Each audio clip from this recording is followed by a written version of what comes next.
U.S. Secretary of State John Kerry hosted a working lunch for the visiting Vietnamese president on Wednesday. Kerry sounded a promising note in his speech.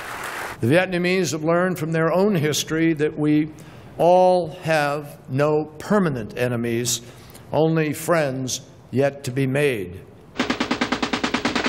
Almost 4 decades after the Vietnam War ended, the Southeast Asian country is increasingly looking at the United States for strategic assurance.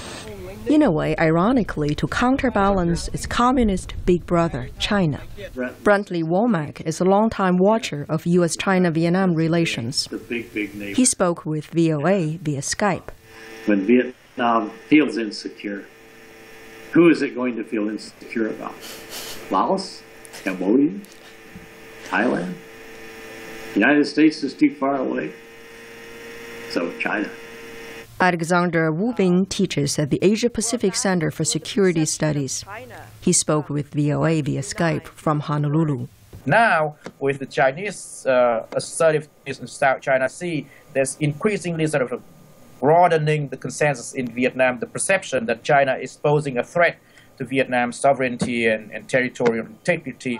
For those who wish to see Vietnam transform into a democratic system, tension between Vietnam and China, as well as Vietnam's increasing reliance on the U.S. for trade and investment, provide a window of opportunity for democratic change in Vietnam. Dr. Nguyen Dinh Thong is executive director of the Virginia-based civil rights organization Boat People SOS. There's one thing that truly is helping right now, and that is the unrelenting aggression from the north, that is from China. Because Vietnam cannot resist that aggression on its own. It is becoming more and more vulnerable to that. And it has to make a decision, either to join with the U.S. And ASEAN countries to put together a common front to push back that aggression, or stay with China. Many of Vietnam's neighbors in Southeast Asia are going through socio-political changes that, until recently, were difficult to imagine. Many members of the U.S. Congress have urged the White House to seize the opportunity and enable a change in Vietnam that will benefit its people. House Foreign Affairs Committee Chairman Ed Royce. If Vietnam wants a closer relationship with the United States, then Vietnam should meet this requirement by the United States in exchange. We should use our leverage. Congressman Chris Smith from New Jersey. There will never be a matriculation from dictatorship to democracy if we stand with the dictatorship.